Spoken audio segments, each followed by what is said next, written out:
Congress party नगर निकाय चुनाव हो या पंचायती चुनाव हो, उसमें कोई कसर छोड़ना नहीं चाहती और इसी को लेकर लगातार जो इनके प्रकोष्ठ है वह झारखंड में अपनी पैठ बना रही है। और इसी के तहत पंचायती राज प्रकोष्ठ के द्वारा झारखंड में 4 दिवसीय पैदल मार्च का आयोजन किया जाएगा। यह मार्च खूंटी से शुरू होगा और रांची के ऐतिहासिक मोरहाबादी मैदान में संपन्न होगा।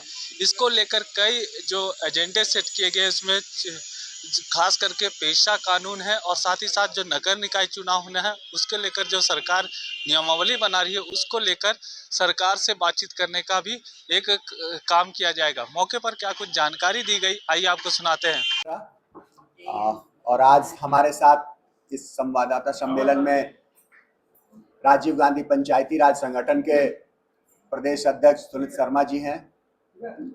आपके बीच हमारी एक यात्रा जो 4 दिनों की बिरसा मुंडा जी के पैतृक गांव से शुरू होकर मोरहाबादी में समाप्त होगी, उस संदर्भ में आज आपके पास आए हैं।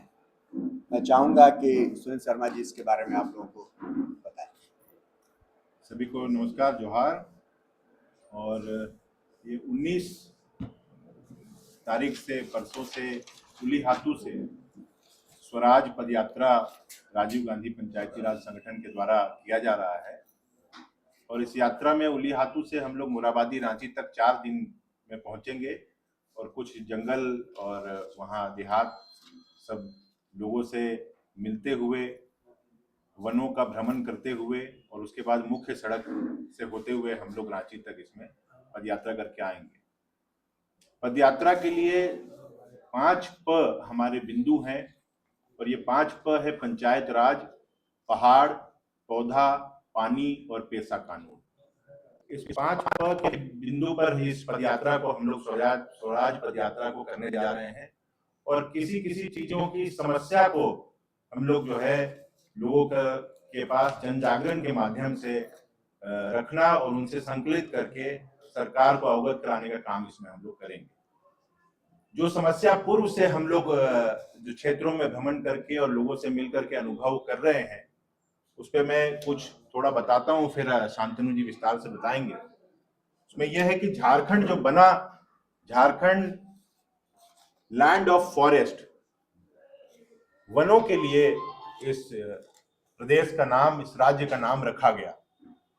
और अब हमारा इसमें जो समस्या हम महसूस कर पा रहे हैं वो ये है कि जो वन का क्षेत्र है वो जरूर बढ़ा है, बेयर लैंड बढ़ा है, पर वन घटा है। और इसके जो कारण है उस पर भी फिर हम लोग, शांतनु जी अभी आपको विस्तार से बताएंगे। दूसरा है कि जो पानी, नदियों पे हमारा जल जीवन, जनजीवन जो यहाँ के लोगों का है, बहुत गांवों में अभी भी चूहा का पानी पीने के लिए हम लोग प्रदेश के लोग अभी भी समस्या से जूझ रहे हैं, इसको झेल रहे हैं। तो इस पे ये जो समस्या हम लोग महसूस कर रहे हैं इसको भी फिर विस्तार से आपके सामने रखेंगे।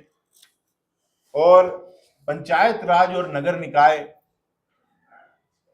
का जो मामला है, पंचायत राज में जो 29 अधिकार हैं, जो डिसेंट्रलाइजेशन से सेंट्रलाइजेशन की तरफ वापस जाने की प्रक्रिया चल रही है, जो नगर निकाय में चुनाव तो होने हैं परंतु उसमें जो त्रुटियां हम लोगों को समस्या के रूप में महसूस हो रही हैं उसको आपके माध्यम से हम सरकार तक पहुंचाने का काम अभी करेंगे और उस पर भी जन जागरण करते हुए हम लोग इस यात्रा को समापन करेंगे। तो ये कुछ बिंदु है जिसपे ये पदयात्रा होनी है और इसको मैं आग्रह करता हूं शांतनु भाई से कि आप इसको विस्तार से।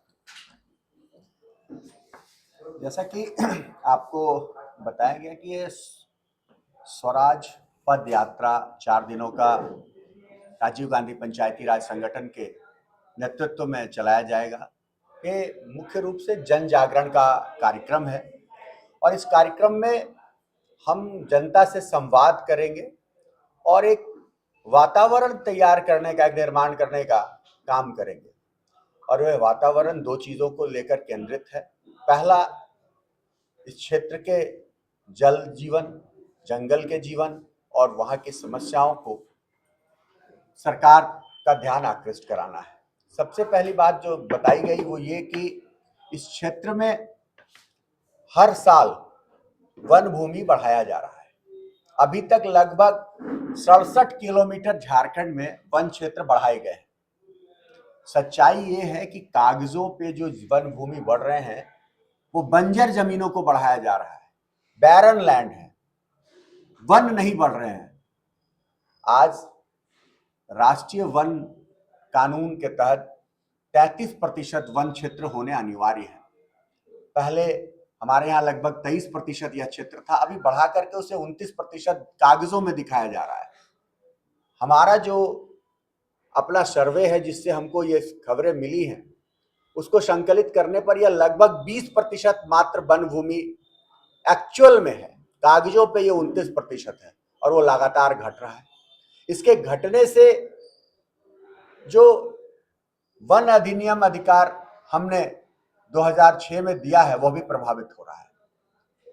उस अधिकार में वनवासियों को, यहाँ के मूल वासियों को जो जंगल पे अधिकार थे जिससे उनके रोजमर्रे की जरूरतें पूरी होती थी, वो जंगलों के घटने से उनको समस्या का समाधान करना पड़ रहा है, उससे भी पलायन हो रहा है। इन तमाम चीजों को लेकर के यह यात्रा है। नदियां सूख कर नाले में परिवर्तित हो रही हैं। आज राष्ट्रीय मिशन के तहत हम लोग हर घर में पानी पहुंचाने का कार्यक्रम तो कर रहे हैं, लेकिन उसका स्रोत क्या है? नदियों के भूगर्भ से वह जल निकाला जा रहा है और उनको फिर से वहां पानी आए, नदियों के भूगर्भ में पानी आए, ऐसी कोई व्यवस्था नहीं की जा रही है। नदियां सूख के नाले में परिवर्तित हो रही है। अगर यह लगातार इसी तरीके से चलता रहा, जिस तरीके से राज्य में खनिजों का दोहन हो रहा है, माइनिंग से जंगलें उजड़ रही हैं, अवैध कटाई हो रहा है, तो सीधे तौर पर यहाँ के आदिवासियों और मूल वासियों के जीवन को प्रभावित किया जा रहा है। वन विभाग मुख्य दर्शक बना हुआ है। सीधे तौर पर वन विभाग के लोग इसकी जवाबदेही से कतराते हैं और लंबे समय तक यह विभाग उपेक्षित रहा है। जनता से सीधे सरोकार का मामला है, लेकिन कोई भी आदमी इस पर ध्यान नहीं दे रहा है और इसको लेकर के भी हम इसको गांव-गांव तक पहुंचाने का काम करेंगे और एक वातावरण निर्माण का काम करेंगे। साथ ही साथ इस राज्य में पंचायत और नगर निकायों की स्वायत्तता की बात हम करने जा रहे हैं। अविलंब चुनाव हो और चुनाव में जो विसंगतियां हैं, जो पिछली रघुवर की सरकार में कुछ विसंगतियां डाली गई थी, उसको भी दूर करने का बात हम इस यात्रा के माध्यम से करेंगे। पहला, जो 30 वर्ष की आयु सीमा अध्यक्ष, उपाध्यक्ष, मेयर और डिप्टी मेयर के लिए किया गया है, ये बिल्कुल गलत है। अगर 25 वर्ष का आदमी इस देश का किसी भी राज्य में विधायक हो सकता है, तो मेयर और डिप्टी मेयर क्यों नहीं हो सकता है? ये उनके मौलिक अधिकार का हनन है, ऐसा पंचायती राज संगठन मानती है। दूसरी बात कि 9 फरवरी 2013 के बाद जिनके 3 बच्चे हुए हैं वो चुनाव नहीं लड़ सकते हैं।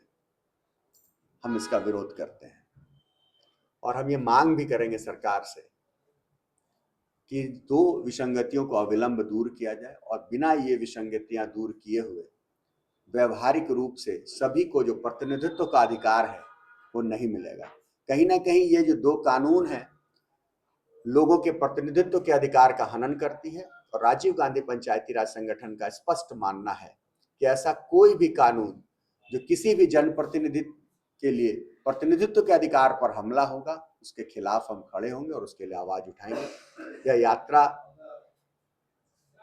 22 तारीख को समाप्त होगी और हम गवर्नर से मिलकर इन तमाम बिंदुओं पर बात करेंगे और यही एक विशेष बात थी जो आप लोगों से कहनी थी।